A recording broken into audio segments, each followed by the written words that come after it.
바쁜 당신이 알아야 할 모든 것 여기에 있습니다. KBS 1라디오 김성환의 시사야. 오늘 정부가 대통령 집무실이 보이는 용산공원 부지 일부를 일반 시민에게 시범적으로 개방한다고 밝혔습니다. 당장 내일부터 선착순 접수를 받겠다고 하는데요. 하지만 해당 부지에 대한 유해물질 논란은 여전한 상황입니다.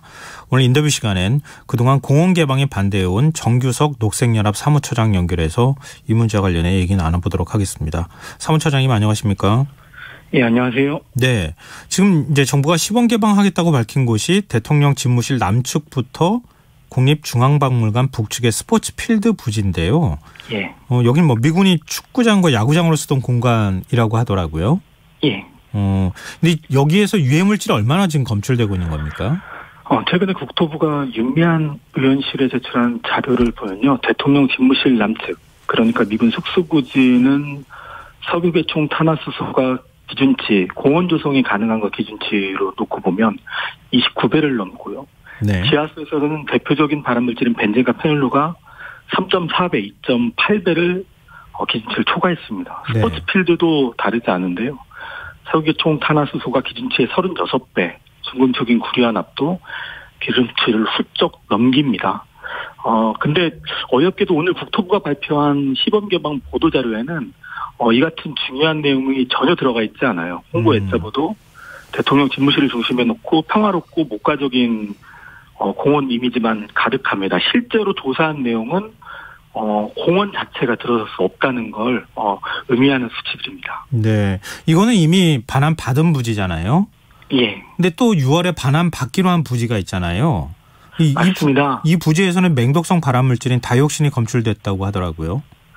예, 최고 농도가 5,568.7 피코그램입니다. 이 피코그램이 낯선 수치일 수 있는데요. 1g을 놓고 1조분의 1이거든요. 그러니까 굉장히 아주 적은 양이죠. 네. 7월부터 적용되는 일지역 기준치, 그러니까 공원이나 주택이 들어설 수 있는 기준치보다 34.8배 높은 수치입니다. 근데 이 다이옥신은 사실은 이 기준치하고는 별개로 네. 인체에 들어가면 지속적으로 독성을 유발하거든요. 네. 그야말로 여보세요? 인간이 만들어낸 화학물질 중이에요. 지금 잠시만요. 말씀이 지금 끊어져서 저희한테 들렸어요. 예, 마지막 부분 다시 한 번만 좀 말씀해 주시면 어떨까요? 그러니까 이 다이옥신은 기준치랑 상관없이 인간이 만들어낸 굉장히 치명적인 독성 물질이기 때문에 이 다이옥신이 이만큼 검출된 지역은 사실은 사람이 출입하면 안 된다라고 봐야 된다는 거죠. 그럼 정부는 이 부지도 일반 시민들에게 개방한다는 겁니까? 예, 맞습니다. 지금 이 부지가 9월에 지금 국민 소통의 뜰이라는 이름으로 개방을 하겠다는 것인데요. 네. 지난 9일 한미 양국이 합의한 새로 반환된 부지에 지금 이곳이 속합니다. 숙소학교 부지와 야구장 부지거든요. 네. 아마 9월 개방하는 구역으로 넣는 것을 검토하고 있는 것으로 알고 있습니다. 지금 맹독성 발암물질 다이옥신이 상당량이 검출이 됐다 이렇게 말씀하셨는데요. 네. 이건 어떻게 검사를 한 겁니까? 원래 이제 그 유해성 검사라는 걸 하거든요. 네. 그래서 지난 9일에 한미 양국이 이제 그 반환 협상을 하면서 이틀간에 걸쳐서 간략하게 조사를 한 거죠. 그러니까 실제로 정밀 조사를 했으면 더 많은 오염물질이 나왔을 수도 있는데 약식으로 조사를 했을 때도 이 정도의 오염물질이 기준치를 굉장히 상회하게 조사가 된 거죠. 그러면 한미 양국이 공식적으로 조사한 결과네요. 지금 말씀하신 게. 맞습니다. 근데 정부가 이걸 모를 리는 없는 거 아닙니까?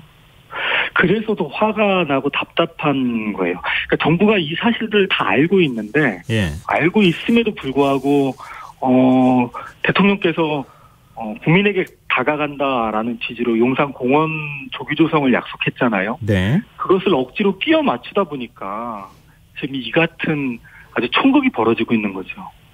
근데 지금 뭐 발암물질 말씀도 하셨지만 뭐 여기에 유류 유출 사고도 있기도 하고 그러지 않았어요? 예. 지난 2017년도에 녹색연합이 미국의 정보자유법을 통해서 미 국방성으로부터 유류유출 사고 리스트를 받았거든요. 네.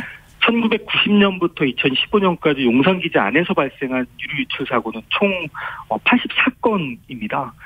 이 중 지금 문제가 되고 있는 부지와 관계된 사고만 5건 이상인데요. 네. 이게 물론 유류유출 사고 특성상 그러니까 땅 속에 벽이 있어가지고 오염이 격벽으로 제한된다 이런 게 아니잖아요. 예. 돌아다니겠죠, 사실. 비가 오거나 이러면. 그렇기 때문에 지금 5건이라고 제가 말씀드렸지만 네. 실제로는 영향받는 유류유출 사고가 훨씬 더 많을 것이다. 그렇게 보고 있는 겁니다. 니켈이 검출된 곳도 있다고 하던데 니켈도 발암물질 아닙니까? 니켈은 1급 발암물질인데요. 예. 니켈이 사실은 더 위험도를 따지면 위험한 게 니켈이 공기 중으로 올라와요. 공기 중으로 올라오면 토양에 있는 니켈이 공기 중으로 올라와요? 예, 땅 속에 있었던 것들이 비가 오거나 네. 아니면 공사를 할 때 땅을 파거나 이러면 올라옵니다. 올라오면 바람을 통해서 사람의 호흡기로 인체에 들어와서 폐를 공격해요. 그래서 폐암을 일으키기도 하거든요.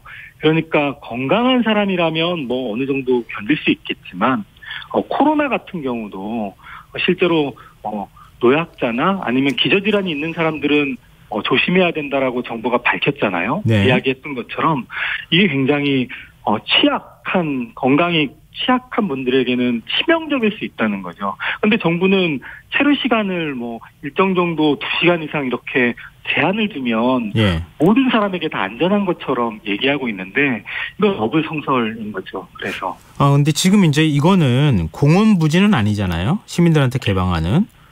예. 공공주택을 짓기로 했던 부지 캠프킴 지금 아마 남산 터널 가는 쪽에 북쪽 지금 용산기지 북쪽에 있는 위치에 있는 거죠? 예, 지금 말씀하신 거는 이번에 공원 부지가 아니고 캠프콘이 이제 그러니까 아파트를 짓기 위해서 네. 이게 지난해 10월부터 정밀 조사를 했거든요. 예.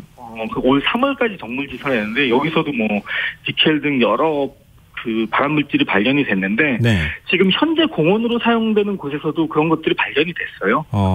그리고 캠프킴이 시사하는 바는 뭐냐면 네. 정밀 조사를 하고 봤더니 캠프킴 전체 부지 중에 97%가 1지역 기준. 그러니까 1지역 기준이라는 거는 주거, 공원, 어린이 놀이시설 이런 것들을 의미하는 건데 네. 그런 것들이 들어설 수 없는 지역이라는 거예요. 97%가. 그러면 네. 미군 기지도 마찬가지일 거다. 그렇게 보는 거죠. 그게 합리적인 추론입니다. 캠프킴은 그럼 공공주택을 언제 짓겠다고 하는 겁니까? 지금 현재로서는 이게 조사를 올 3월에 끝내고 봤더니 예. 이런 상황이니까 아마 오염 정화 비용과 예. 오염 정화 기간을 산정을 해야겠죠. 네. 그래서 원래는 정부가 그냥 간단하게 생각했던 문제가 간단치 않구나라고 지금 고민을 하고 있을 겁니다. 그러면은 원래 논란은 그거였었잖아요. 이렇게 부지를 반환받는다고 하면 그 오염 제거 비용을 어떻게 그럼 한미 당국이 분담할 것이냐 이거부터 논란이 됐던 거잖아요. 그 문제는 어떻게 정리되는 겁니까? 원래 미군이 책임을 져야죠. 이게 국제사회에서 통용되는 기본적인 환경 원칙인 원임자 부담 원칙이잖아요. 네. 그런데 한미 주둔군지협정 그러니까 소파가 오염 정화에 있어 불평등하고 모호한 한미 관계를 만들고 있습니다. 그러니까 즉각적이고 당장 드러나는 위험에 대해서만 미군이 책임진다고 규정을 하고 있어요. 예. 근데 사실 위험 물질에 노출되어서 건강을 위협하는 건 교통사고가 나는 것처럼 당장 어떤 물리적으로 아픔이 생기는 건 아니잖아요. 네. 이게 좀 시간을 두고 몸에 이상이 생길 텐데 그런 것들은 미군이 자기들 책임에서 벗어나겠다라는 걸 명문조항으로 넣어버렸어요. 한미 양국이. 네. 그래서 지금 오염 정화 비용을 거부하고 있는 거고 우리 입장에서는 협상을 계속해 나가겠다. 다만 지금 당장 필요한 오염 정화 비용은 우리 돈을 내서 정화를 하고 후에 협상을 통해서 미군에게 청구하겠다라는 건데 일단 반환받는 게 중요하니까 먼저 네, 빨리 반환을 받고 난 다음에 그다음에 오염 제거를 우리가 하고 그리고 그 비용에 대해서 미군에 청구를 하겠다. 이렇게 된다는 거네요. 근데 지금처럼 국민들에게 안전하다고 얘기하고 공원으로 개방해 놨는데 나중에 미군에게 청구하는 게 이게 논리적으로 맞는 얘기는 아니잖아요. 근데 이종석 국방부 장관은 이렇게 얘기를 합니다. 얼마 전까지만 해도 미군들이 일상적으로 생활한 것이다. 그러니까 괜찮은 거 아니냐. 그러니까 시민들이 잠시 체류하는 건 괜찮지 않겠느냐. 뭐 이런 얘기를 하고 있거든요. 이게 참 답답한데요. 네. 그런 논리대로라면 식당 주인이 상한 음식을 손님에게 내어놓으면서 우리 종업원들도 아까 점심으로 먹었으니까 괜찮다 하는 것과 뭐가 다릅니까? 우리나라 국방장관으로서 결코 할 수 없는 이야기죠. 예. 물론 잠깐 머무른다고 어떤 문제가 발생하지 않을 수 있습니다. 하지만 사람에 따라서 다르죠. 아까 말씀드렸던 코로나19 예처럼요.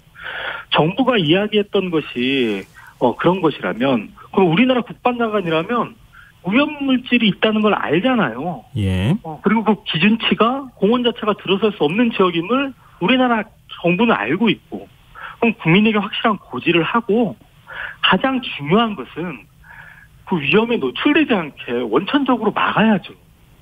이 정도는 괜찮다 하면서 위험에 밀어넣는 국방장관이 어디 있습니까?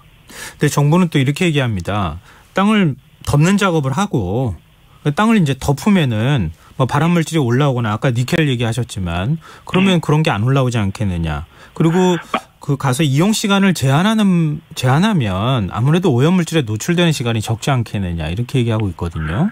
그 말에 모순이 있는 거죠. 만약에 땅을 덮어서 오염물질을 완전히 차단할 수 있으면 이용시간 제한을 할 필요 없겠죠. 근데 그게 완벽한 방법이 아니라는 걸 그들도 알기 때문에 체류시간 제한을 한다는 겁니다. 물론 이제 뭐 임시적인 조치라고는 하지만 지금 말씀하신 것처럼 문제가 있다는 건데요. 근데 용산 부지의 오염 상태가 얼마나 심각한지 이걸 조사하는 시간도 필요할 거고 그리고 부지 전체를 원래 국토교통부에서는 정화하고 난 다음에 공개하겠다는 계획이었었잖아요. 그래서 반환받은 부지를 시민들한테 공개하는 시점을 정확하게 정하지 않은 상태였잖아요. 맞습니다. 그러면은 부지 전체를 정화하는 데까지는 어느 정도 기간이 소요될 거라고 보십니까? 오염조사하고 정화. 국토부에서 잡은 게 이제 N+7년 이렇게 되어 있는데 그 N년은 전체 부지를 반환받았을 때 얘기인 거고요. 예. 이제 부분적으로 정화 작업이 말이 안 되는 게 그 아까 유류 유출 오염 얘기를 하셨던 것처럼 미군 부대는 용산 미군 기지는 70년이 넘었어요. 예. 그리고 그 안에 송유 시설, 송유관, 보일러 시설 이런 것들이 지하에 땅속에 묻혀 있습니다. 그 배관들이 노후화됐기 때문에 거기서 유출이 되는 거거든요. 네. 그러면 그 기름들이 어느 한 곳에만 유출이 되는 게 아니라 용산기지 전체가 오염이 됐다고 봐야 하는 거예요. 그러면 어느 한 곳을 드러낸다고 그 오염정화 끝나는 게 아니라 오염정화 한 토지라 하더라도 그 옆에 있는 오염물질이 다시 스며들게 마련이거든요. 전체를 한꺼번에 정화를 하지 않으면 어렵다. 그래서 국토부가 전체 반환받은 다음에 오염정화를 하는 것을 N+7년으로 잡은 거고요. 실제로는 이게 얼마나 오염됐는지 정밀조사를 해야지만 사실은 답이 나오는 거고 예로 들 수 있는 게 부평 캠프 마켓인데요. 거기가 이제 용산 미군기지의 한 5분의 1 크기 정도 돼요. 다육신이 검출되기도 했고요.